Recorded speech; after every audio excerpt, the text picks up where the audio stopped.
আসসালামু আলাইকুম। কেমন আছেন আপনারা সবাই?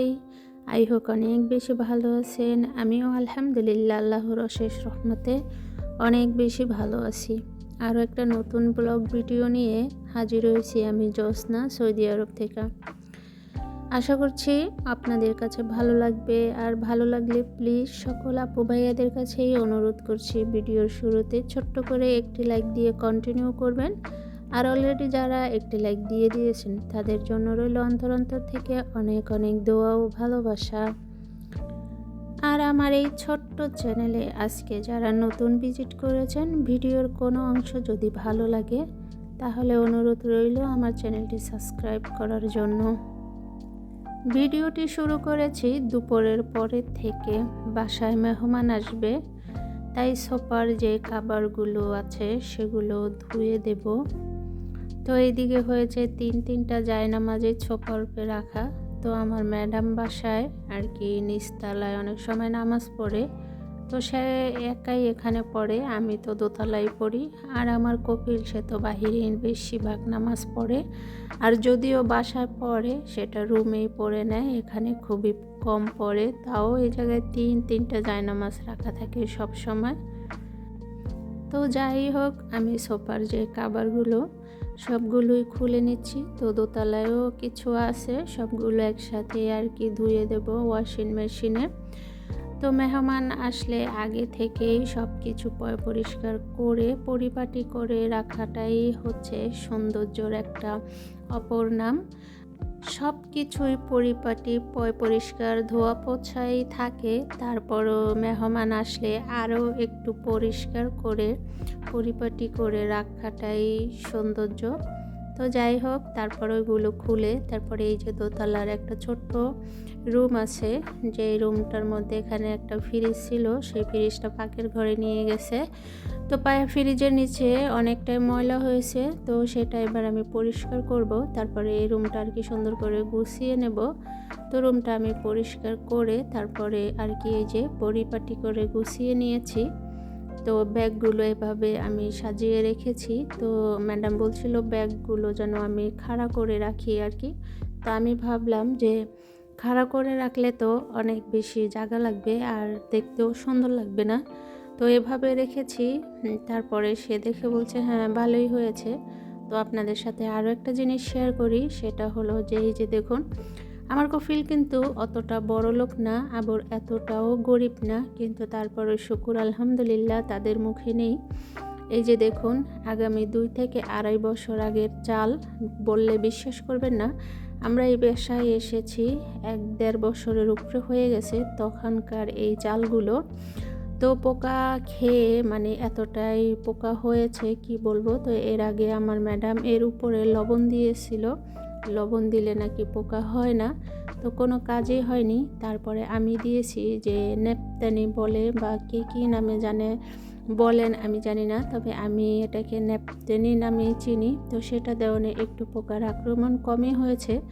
তো এরকম আরও কিন্তু 3টা ড্রাম ভরাই এরকম চাল, আর এই চাল সবগুলো এভাবে পোকায় খাচ্ছে। পোকায় এভাবে খেয়ে নষ্ট করছে, তারপরও কিন্তু কাউকে দিবে না। পোকায় খেলে সমস্যা নেই, মানুষে খেলে সমস্যা, সেটা কমে যাবে। তো যাই হোক, আরও কিন্তু এরকম ওই যে 3 ড্রাম আছে, সেটা ওপরের যে স্টোর রুম সেখানে 2 ড্রাম, তারপরে পাকের ঘরে আছে আরও 1 ড্রাম, তারপরে আদা বস্তা। তো যা কি বলবো আসলে, মানে বলার কিছু নেই।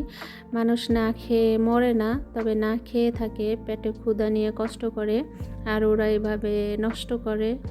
তো যাই হোক, এই যে সব কিছু গুছিয়ে তারপরে রান্না করতে চলে এসেছি। তো আজকে রান্না করব মুরগি। তো মুরগিটা আগে দোকান থেকে এভাবে ফ্রোজেন করা আর কি কিনে এনেছে, মানে ম্যারিনেট করা। তো এখানে আমি ব্রকলি, আলু, কুসা আর কালো বেগুন দিয়ে এটাকে ফ্রাই করতে দেব ওভেনে। তো এদিকে টমেটোর একটা পেস্ট থাকে যেটাকে ম্যাজন বলে, সেটা একটু দিয়ে দিলাম, মানে দিয়ে দেব, না হলে দেখা গেছে যে নিচের যে সবজিটা, ওই সবজিটার কালার ওরকমই থাকবে, খেতে ভালো লাগবে না। তো আমি একটু আর কি টমেটোর পেস্ট আর কি পানি দিয়ে দিয়েছি। এখানে কিন্তু টমেটো দিয়েছি, তারপরে পেঁয়াজ দিয়েছি। তো এটা কিন্তু ভাত দিয়েও খাবে, আবার রুটি দিয়ে আর কি বেশি খাওয়া হয়। তো ভাত দেওয়া দেখা যায় 2 বাচ্চা খাবে আর তারা হাজবেন্ড ওয়াইফ রুটি খাবে।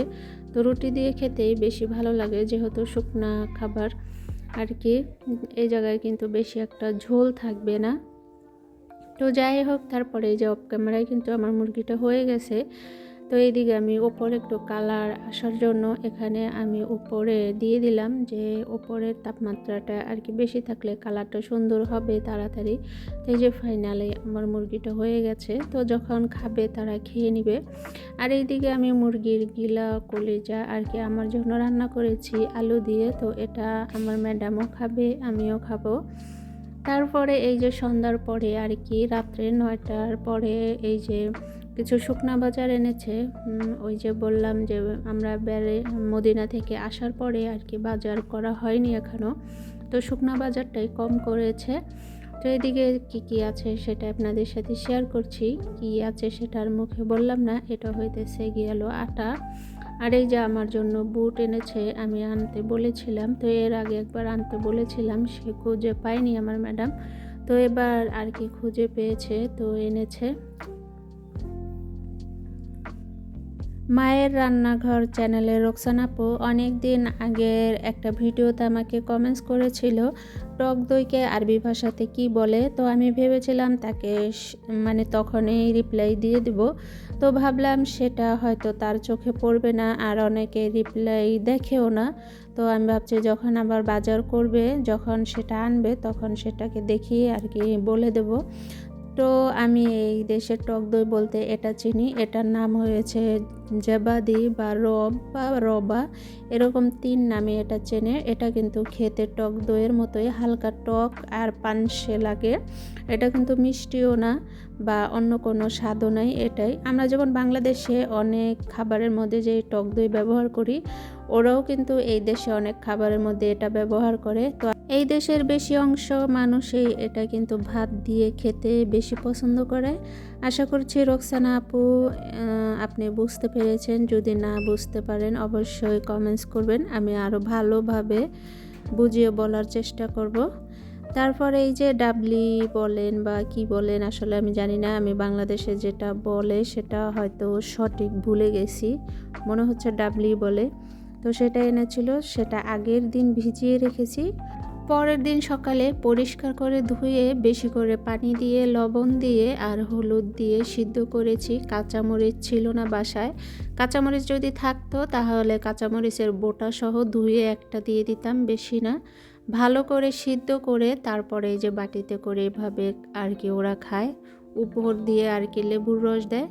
এটা খেলে হয় কি যে ঠান্ডায় গলা বসে যায় বা খুসখুসানি যে কাশ থাকে, এটা নাকি চলে যায়। তো এটা এসে আমি দেখেছি আমার ম্যাডাম সবসময় আর কি খায়, বেশিরভাগ শীতে খায়। তো আমিও খাই, খেতে কিন্তু খুব ভালো লাগে, মজা লাগে।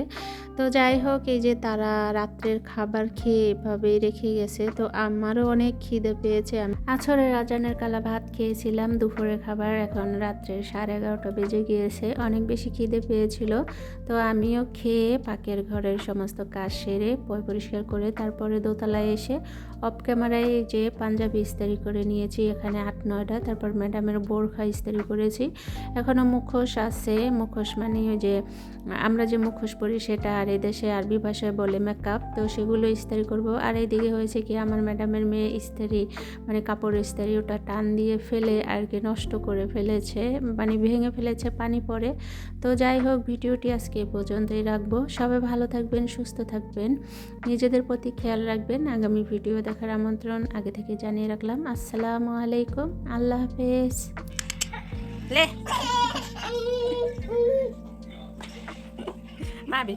ما بشيل ما بي مو زين يشيل، هي ماما مو حلو شيل.